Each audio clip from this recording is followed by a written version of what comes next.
पुस्तक परिचय। भीख मांगो, चोरी करो या उधार लो, रिश्वत दो या धोखा दो, कैसे भी करके धन कमाओ और खुशी मनाओ, अथवा कम से कम जीवित रहो। किसी भी हालत में आगे बढ़ने की इस अंधाधुंध होड़ में क्या हम यह सोचने के लिए ठहरते हैं कि कदाचित हम अपने कार्यों के लिए जिम्मेदार ठहराए जाएंगे? यदि शास्त्रों में वर्णित नरक यातनाएं सच होंगी तो हमारा क्या होगा? प्रकृति के नियम में शिला प्रभुपाद जी, जो 20वीं शताब्दी के सबसे बड़े तत्वज्ञानियों में से एक है, हमें बताते हैं कि पाप क्या है और कौन से दुष्कर्म के लिए किसे क्या दंड भुगतना पड़ता है। इसका निष्कर्ष अटल है। अधिकतर लोग उस भविष्य की ओर जा रहे हैं जो बहुत सुखद नहीं है। यह कोई मजाक की बात नहीं। कदाचित आपको यह पुस्तक पढ़नी चाहिए और इससे पहले कि बहुत देर हो जाए पता लगाना चाहिए कि क्या करना चाहिए। तो ये उसका बैकग्राउंड है। सो दिस इज अ प्रीफेस और पब्लिकेशन। ये इस बुक का इंडेक्स पेज है। तो पहले प्रभुपाद जी इंट्रोडक्शन देंगे, उसके बाद अध्याय 1 और उसके अंदर में ये सब टाइटल्स है। तो जैसा कि आप लोग जानते हो, भगवत गीता के 3 मेन कैटेगरीज है: कर्मयोग, भक्ति योग, ज्ञान योग। तो पहले 6 अध्याय कर्मयोग के बारे में है और उसी में भगवान प्रकृति के बारे में समझाते हैं कि प्रकृति सब कुछ करने वाला प्रकृति है और हम केवल कोऑपरेटर्स है। लेकिन अल्टीमेटली जो वास्तविक करता है वो कौन है? प्रकृति के 3 गुण है। तो इसलिए हम लोगों ने यह पुस्तक शुरू करने का निष्कर्ष किया है। फिर अध्याय 2, अध्याय 3 ऐसे करके ये बुक खत्म हो जाएगा। भूमिका। ओके, नीलेश प्रभु आप पढ़िए। मनुष्य मनुष्य अपने को भविष्य के लिए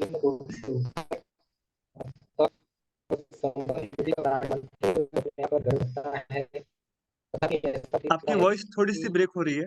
आप क्या करो, वीडियो ऑफ करके पढ़ो। ठीक है ब्रो। अरे ब्रो दिख भी नहीं रहा है ठीक से लिखा और हुआ, दिख नहीं रहा है क्या? शाला जूम इन। मतलब फीका फीका दिख रहा है आपको। अब दिख रहा है आपको? रुको मैं थोड़ा सा जूम इन हाँ करता हूँ। दिख तो रहा। हाँ, जूम इन व्यू।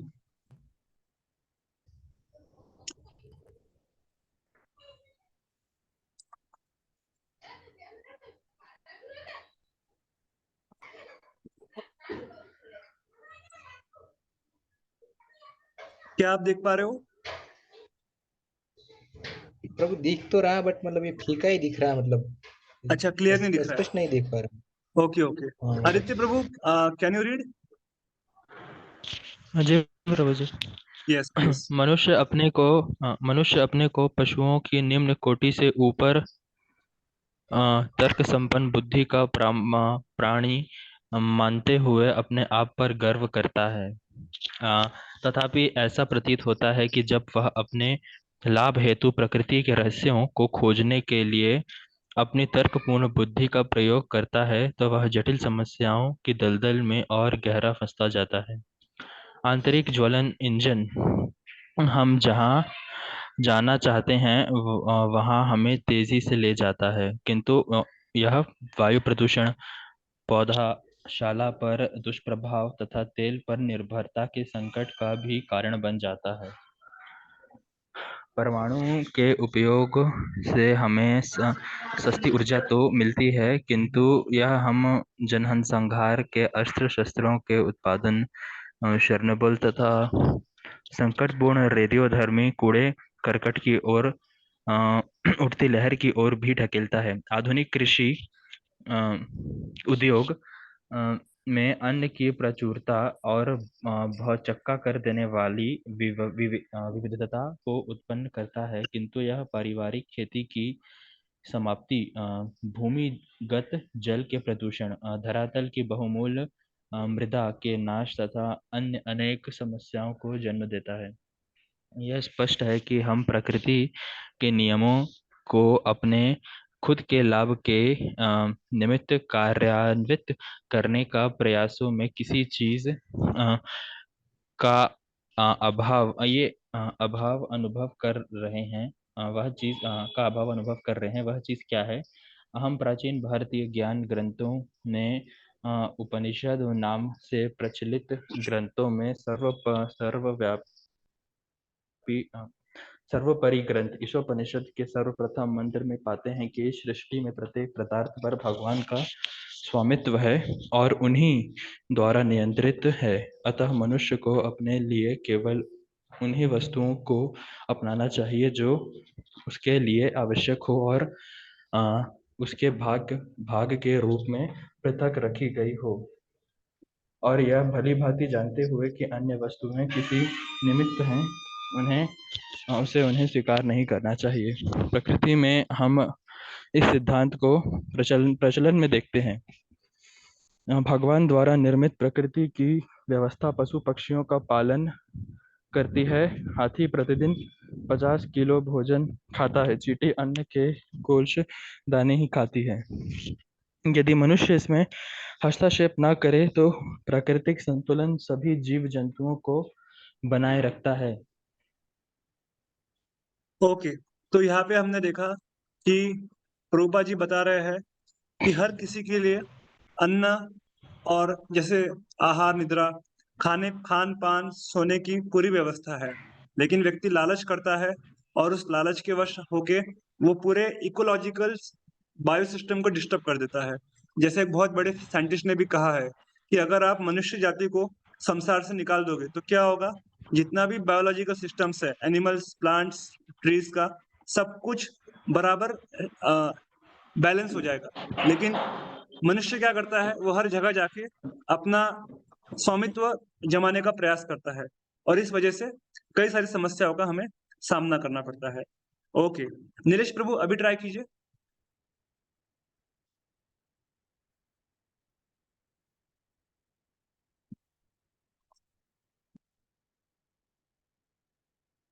ओके, मैं पढ़ता हूँ।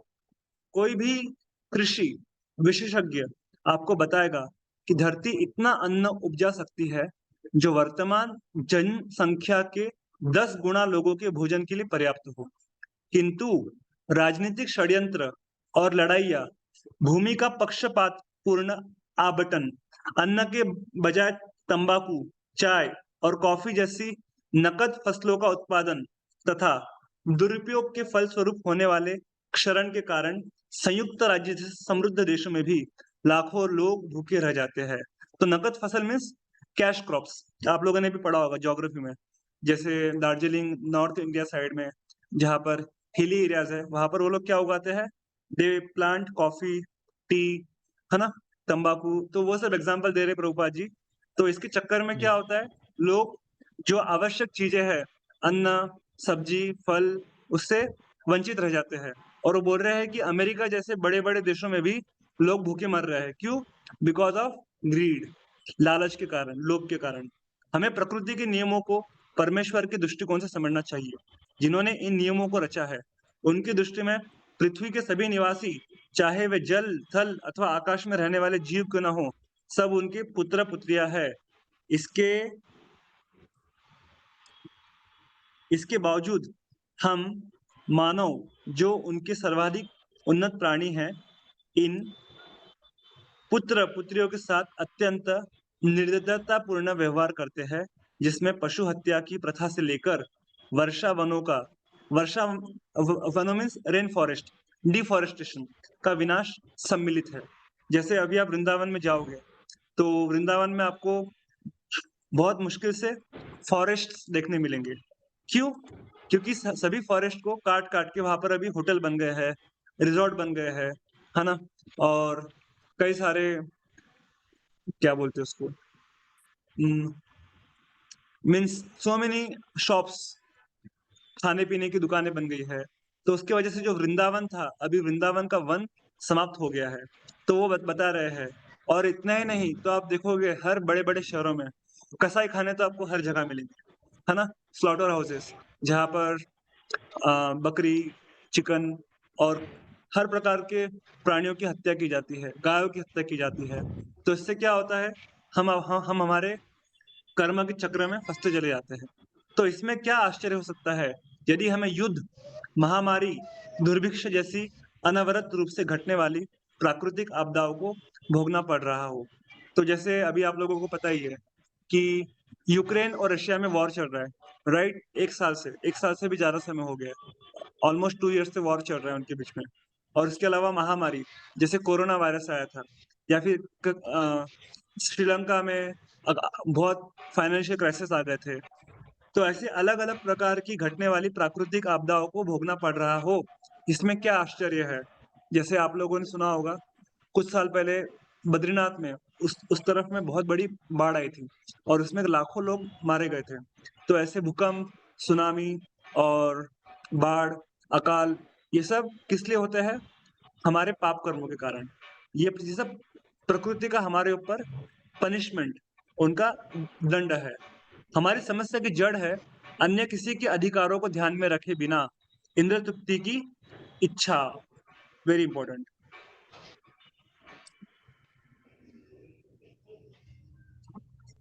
ये अधिकार है पिता के संबंध में, जैसे शिशु के अधिकार।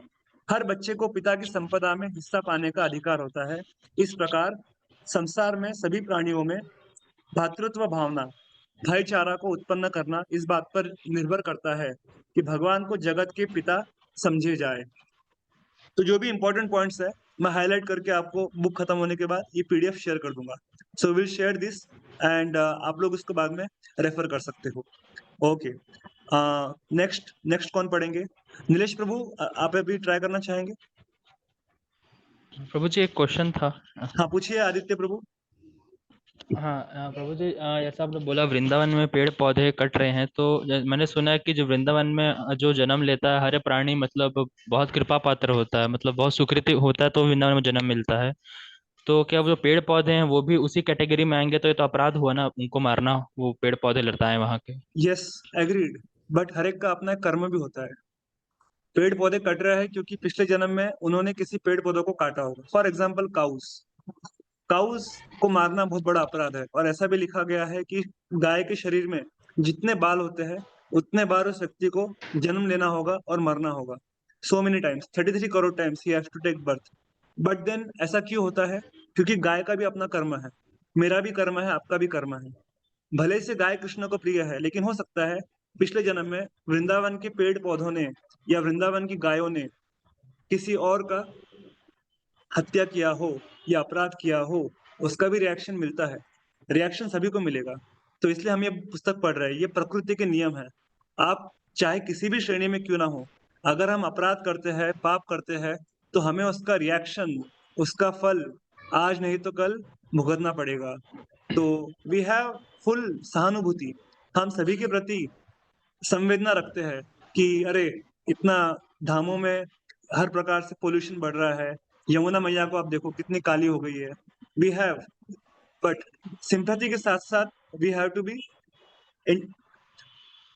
प्रैक्टिकल ऑल्सो, कि हर एक का अपना कर्म होता है और वो कर्म बंधन में वो हर जीवन में उसको भुगतना पड़ता है। अगर आपने अच्छा कर्म किया है आपको अच्छा फल मिलेगा। अगर आपने बुरा कर्म किया है तो जीवन में या अगले जीवन में निश्चित तौर पे हमें उसका फल भुगतना पड़ेगा।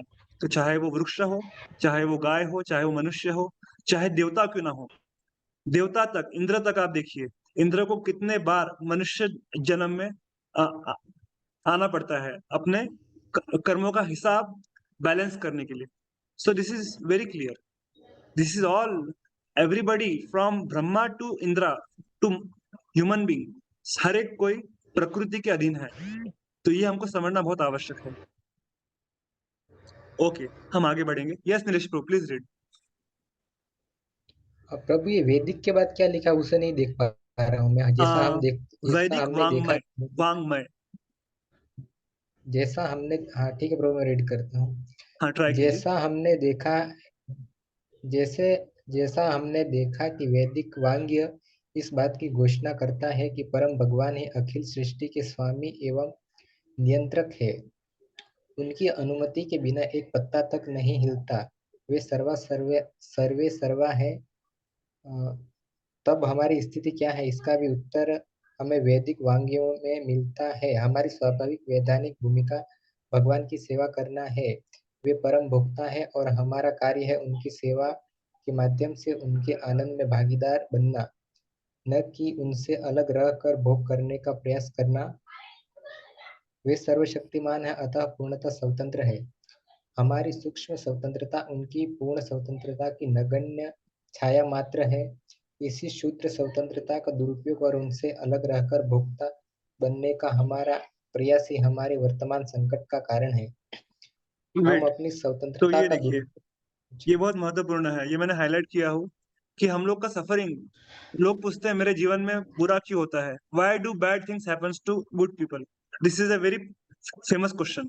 तो यहाँ पर प्रभुपा जी आंसर दे रहे हैं, देखो तुम्हारे सफरिंग्स, संकट, समस्याओं का कारण क्या है, हम भगवान से अलग होके एंजॉयमेंट, भोगने का प्रयास कर रहे हैं। हम जो भगवान ने हमको स्वतंत्रता दी है, हम उसका दुरुपयोग, गलत फायदा उठाते हैं, इसलिए हम आज अलग अलग प्रकार से डिसीजेस, प्रॉब्लम्स, तकलीफों का सामना कर रहे हैं। और ये क्यों हो रहा है, क्योंकि हमने हमारी स्वतंत्रता, जो भगवान ने हमको फ्रीडम दिया है, फ्री विल दिया है, उसका हम लोग दुरुपयोग कर रहे हैं। Very clear. Yes, please continue. हम अपनी स्वतंत्रता का दुरुपयोग क्यों करते हैं? क्योंकि हम अपनी वास्तविक स्थिति से अनजान हैं। वैदिक वाङ्मय की प्रथम सीख यह है कि हम शरीर नहीं अपितु आत्मा है, जो शरीर के भीतर चेतना के एक सूक्ष्म अंश के रूप में रहता है और इसे गतिमान रखता है। यह ठीक उस तरह है जैसे कार एक यंत्र है जो किसी चालक को बिंदु क से बिंदु ख तक यात्रा करने की सुविधा प्रदान करती है। उसी प्रकार हमारा शरीर एक यंत्र है जो जीवात्मा को भगवान की भौतिक प्रकृति के दायरे में कार्य करने तथा अनुभूतियों एवं विचारों का अनुभव करने देता है। जब हमें सर्वोपरि आत्मा भगवान के अंश अर्थात आध्यात्मिक जीव के रूप में अपनी वास्तविक पहचान हो जाती है, तो हमें यह विदित हो जाता है कि हम भगवान की सेवा के निमित्त है, ठीक उसी तरह जैसे हाथ पांव सारे शरीर की सेवा के लिए होते हैं। Very important. तो बरोबा जी बता रहे हैं कि जैसे हाथ, पैर, आंख, नाक, मुंह का कार्य है पेट की सेवा करना, और पेट क्या करता है, पूरे शरीर को पोषण देता है। उसी प्रकार से जब हम वृक्ष के जड़ों में पानी देते हैं, सिंचन करते हैं, तो पूरे वृक्ष को पोषण मिलता है।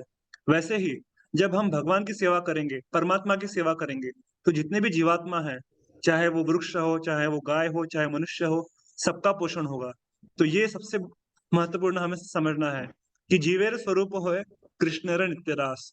आप कृष्ण की पूजा कीजिए, सभी देवी देवता, सभी जो विष्णु अवतार है या भगवान के जो अलग अलग अवतार है, वो अपने आप संतुष्ट हो जाएंगे। तो जैसे कि हाथ पांव सारे शरीर की सेवा के लिए होते हैं, उसी प्रकार हम सभी भगवान की सेवा के लिए आगे बढ़ेंगे। ओके, आदित्य प्रभु आप पढ़िए।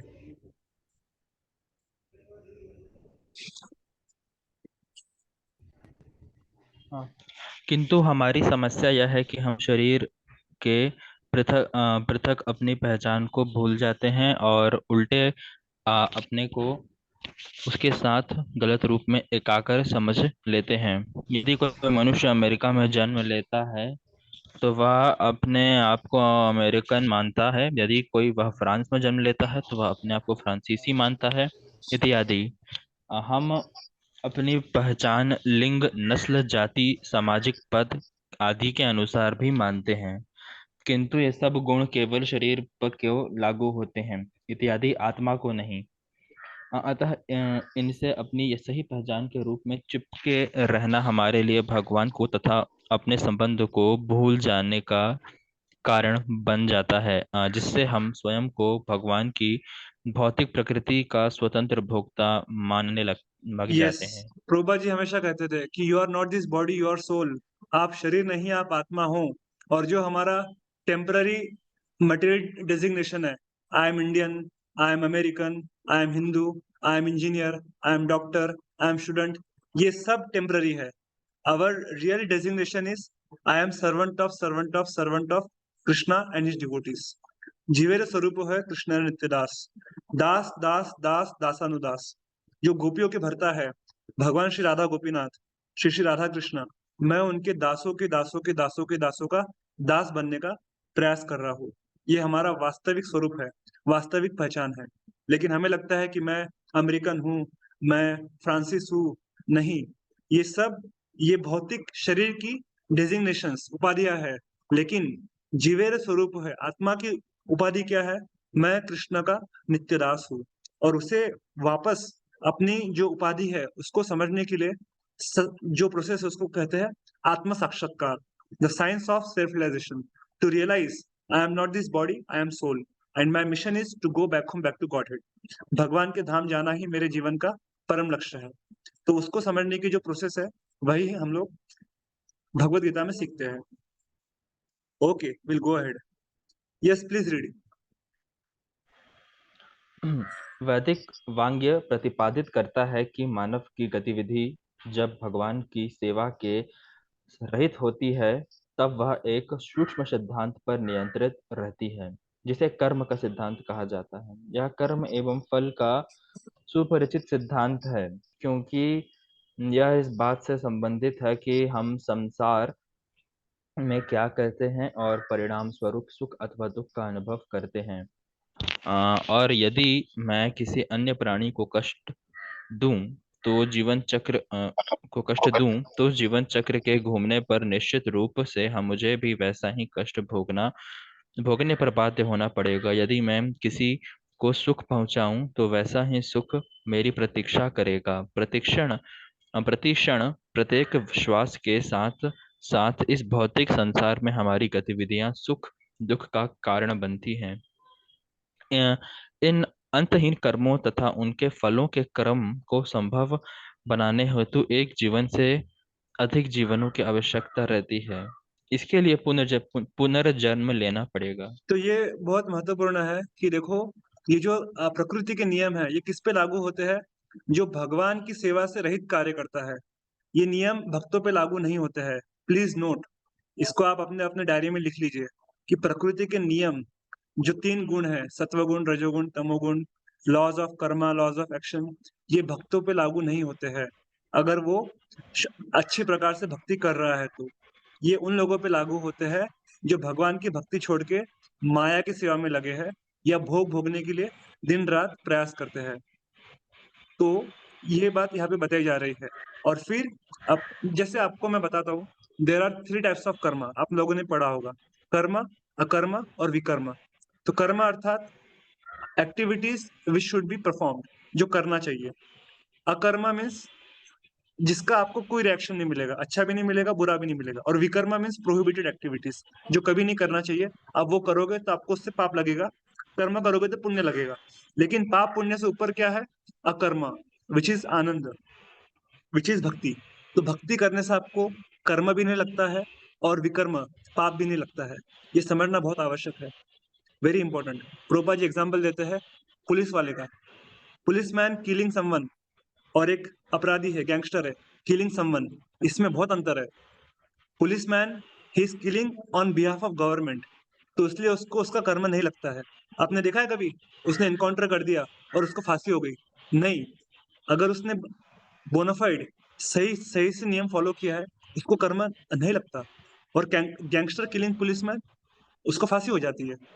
उसी प्रकार से Arjun killing all his relatives, उसको कोई कोई भी कर्म नहीं लगा, बल्कि वो तो भक्ति है। क्यों? उसने भगवान के निर्देशन में कार्य किया।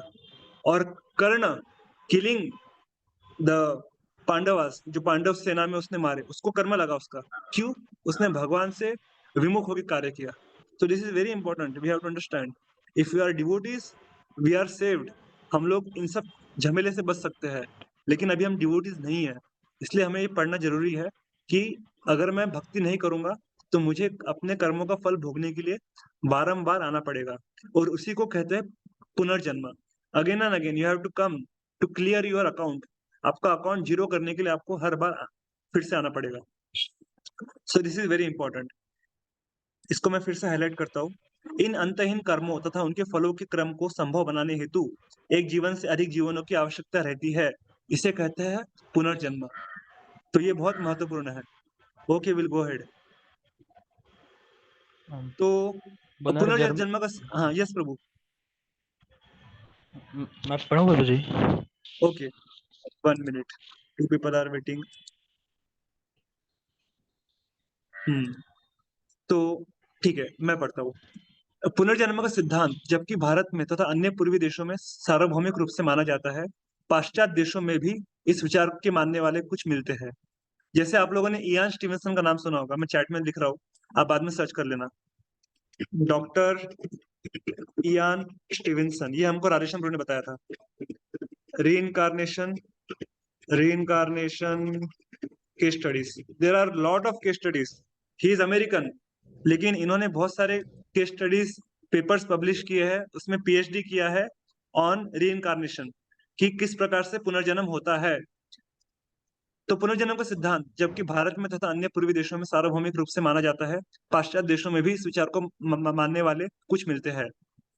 सदी पूर्व गिरजाघरों, गिरजाघर मीन्स चर्च, चर्च ने पुनर्जन्म के दर्शन पर प्रतिबंध लगा दिया था। यह एक लंबी कहानी है जिसकी तिथि सन 300 ईस्वी और 600 ईस्वी के मध्य प्रारंभिक ईसाई धर्म के इतिहास जितनी पुरानी है। तो प्रभुपा जी एग्जाम्पल दे रहे हैं कई कई सेंचुरीज बिफोर, जो ईसाई धर्म मतलब जो क्रिश्चियंस थे, क्रिश्चियंस पोप्स होते हैं ना वेटिकन सिटी में, उन्होंने रीइंकार्नेशन पे बैन लगा दिया था कि कोई भी रीइंकार्नेशन के बारे में कुछ भी बात नहीं करेगा। जैसे आप लोगों ने सुना होगा कि गैलीलियो कॉपरनिकस नाम के जो बहुत सारे फिलोसोफर्स थे, उनको उन्होंने क्रूसिफाई कर दिया था। Why they killed them? Because they were going against church. Church की जो भी रॉन्ग कंसेप्शंस थे, मिसकंसेप्शंस थे, उसको वो लोग चैलेंज करते थे। तो ऐसे बहुत सारे हुए, वॉल्टेयर हुए, गैलीलियो, कॉपरनिकस, आप लोगों ने हिस्ट्री बुक में पढ़ा ही होगा। तो वो बता रहे हैं कि क्रिश्चियन जो फिलोसॉफी है उसमें वो लोग रीइंकार्नेशन को नहीं मानते हैं। इस विवाद प्रतिवाद को पुनः जागरूक करना इस पुस्तक के विषय क्षेत्र में नहीं आता, किंतु इस महत्वपूर्ण संकलन से इनकार करने से पश्चात से पाश्चात्य देशों के वैश्विक दृष्टिकोण में एक शून्य उत्पन्न हो गया है। तो प्रभुपाद जी बोल रहे हैं ये जो कंट्रोवर्सी है कि जो क्रिश्चियंस है they don't believe in reincarnation, even Buddhist वो लोग भी रीइंकार्नेशन में बिलीव नहीं करते हैं। उनका गोल है ब्रह्मन। अगर आप उनका फिलोसफी देखोगे तो अगर आप उनसे पूछो मृत्यु के बाद व्यक्ति कहाँ जाता है, तो बोलेंगे मृत्यु के बाद व्यक्ति ब्रह्म में लीन हो जाता है।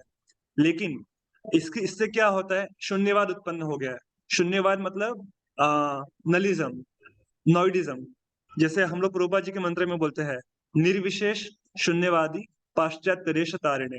व्यक्ति सोचता है अगर मृत्यु के बाद कुछ अगला जन्म नहीं होगा तो क्या करो, इसी जीवन में सब कुछ भोग लो, एंजॉय कर लो, ताकि हम इसके बाद तो कोई जीवन होने ही नहीं वाला है, तो क्यों ना हम इस जीवन का पूरा लाभ उठाए एंजॉय करने के लिए। So this is a wrong understanding.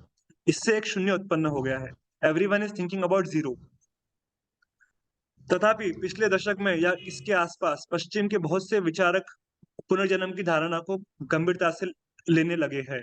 उदाहरण के तौर पर इमोरी यूनिवर्सिटी मेडिकल स्कूल के डॉक्टर माइकल सबोम ने recollections of death a medical investigation नामक पुस्तक लिखी है, जिसमें उन्होंने अपने इस अध्ययन की व्याख्या की है, जो हृदय रोग से पीड़ित रोगियों के शरीर बाह्य अनुभवों की पुष्टि करता है। सबोम लिखते हैं, जो मन भौतिक मस्तिष्क से पृथक हो जाता है, क्या वह निश्चित रूप से आत्मा हो सकता है, जिसका अस्तित्व कतिपय धार्मिक सिद्धांतों के अनुसार अंतिम रूप से शारीरिक मृत्यु हो जाने के पश्चात भी बना रहता है। सो this is one more example Prabhupada is giving कि he also wrote many books about reincarnation. So reincarnation is a very big topic. Sanjay, okay ठीक है, अभी आगे बढ़िए, हमारे पास समय कम है। प्रभु जी जो इन्होंने हाँ बोलिए। प्रभु जी जो इन्होंने बोला है ये समझ में नहीं आया मुझको। ये सबोम लिखते हैं के बाद जो बोला उन्होंने समझ में नहीं आ रहा है। जो मन भौतिक मस्तिष्क, भौतिक मतलब मटेरियल, तो ये ब्रेन के बारे में बात कर रहे हैं। ग्रॉस ब्रेन से पृथक मतलब सेपरेट हो जाता है, क्या वह निश्चित रूप से आत्मा हो सकता है? तो देयर अंडरस्टैंडिंग वाज कि there is nothing called as soul. शरीर को कौन चलाता है? ब्रेन चलाता है। अगर व्यक्ति ब्रेन डेड हो गया मतलब मर गया वो, तो वो बोल रहे हैं कि क्या संभव है कि ब्रेन के अलावा भी हमारे शरीर में ऐसा कोई तत्व है जो शरीर को कार्यान्वित करता है? ऐसा उनका प्रश्न है। तो अंतिम रूप से शारीरिक मृत्यु हो जाने के पश्चात भी बना रहता है, तो उनको जिज्ञासा हुई कि शरीर मरने के बाद आगे क्या होता है, उसके बाद क्या होता है। और वो कह रहे हैं कि धार्मिक सिद्धांतों के अनुसार शरीर मरने के बाद भी जीव हमेशा जीवित रहता है, मतलब आत्मा हमेशा जीवित रहती है। तो ऐसा उन्होंने प्रश्न किया है। Okay, please read this paragraph. हाँ, वर्जीनिया विश्वविद्यालय के मनोविज्ञानी डॉक्टर आइन स्टीवेंसन ने भी इस तरह अपनी पुस्तक 20 केसेस सजेस्टिव ऑफ रिइंकार्नेशन 1966 में नन्हे बालकों के विगत जीवन की स्मृतियों का प्रलेखित किया है और प्रमाणिक करते हैं अन्य अध्ययनों से, जिसमें मनमोहन विद्या द्वारा प्रतिगमन जैसे साधनों का आश्रय लिया गया है। यह संकेत मिलता है कि पुनर्जन्म की धारणा शीघ्र ही पश्चिम की मुख्यधारा के विज्ञानियों में स्वीकृति प्राप्त कर सकती है। वैदिक वांग्य मनुष्य की नियति की व्याख्या में आत्मा के पुनर्जन्म को एक प्रमुख लक्षण मानता है, और जब हम निम्नलिखित प्रकार के किसी सरल प्रश्न पर विचार करते हैं तो यह तर्क स्पष्ट हो जाता है। कोई शिशु संयुक्त राज्य में ढानड्य माता पिता के यहाँ उत्पन्न होता है, तो कोई दूसरा शिशु इथोपिया में भूखमरी से पीड़ित किसानों के यहाँ क्यों उत्पन्न होता है? पाप और पुण्य का फल अनेक जन्मों तक भोगना पड़ता है। कर्म का पुनर्जन्म, कर्म और पुनर्जन्म का यह सिद्धांत ही इस प्रश्न का आसान उत्तर दे देता है। Yes, very important. प्रोबा जी बता रहे हैं, जैसे मैंने आपको बताया था about this scientist doctor Ian Stevenson, और इसके पहले उन्होंने डॉक्टर माइकल का भी एग्जांपल दिया, Michael Sabom. So they have written many many books. और एक है वेरी फेमस ऑथर, इसका नाम है ब्रेन लुइस। उनकी बुक्स है मेनी लाइव्स मेनी बर्थ्स। ऐसे बहुत सारे अमेरिकन साइंटिस्ट फिलोसोफर्स है, those are coming up with many many books on reincarnation. तो ऐसा अभी एक प्रश्न उठ सकता है कि जो भौतिकवादी लोग हैं, वो लोग रीइंकार्नेशन को क्यों नहीं मानते हैं? क्योंकि अगर आप पुनर्जन्म को मानोगे तो आपको आत्मा को भी स्वीकार करना पड़ेगा। अगर आत्मा को स्वीकार करोगे तो परमात्मा को भी स्वीकार करना पड़ेगा। Then we have to follow the rules and regulations given in scriptures. तो वो हम लोग नहीं करना चाहते, इसलिए बहुत सारे जो मॉडर्न साइंटिस्ट हैं, they reject the philosophy of soul and super soul. और वो कहते हैं कि अरे आत्मा तो दिखता नहीं है, तो आत्मा होना संभव नहीं है। लेकिन ऐसा नहीं है, उसके भी बहुत सारे साइंटिफिक प्रूफ्स हम लोग आगे इस पुस्तक में देखेंगे। ओके, 4 मिनट बचे हैं, सो विल सी ये इंट्रोडक्शन खत्म हो सकता है क्या? खत्म हो सकता है, ठीक है। और फिर कल हम लोग जो इस पुस्तक का पहला अध्याय है, ईश्वर तथा कर्म का नियम, इसके बारे में चर्चा करेंगे। So will try to finish this 3 paragraph and stop for today. प्रकृति के नियम अच्युत न्याय की रचना मूलतः 2 स्रोतों के आधार पर की गई है।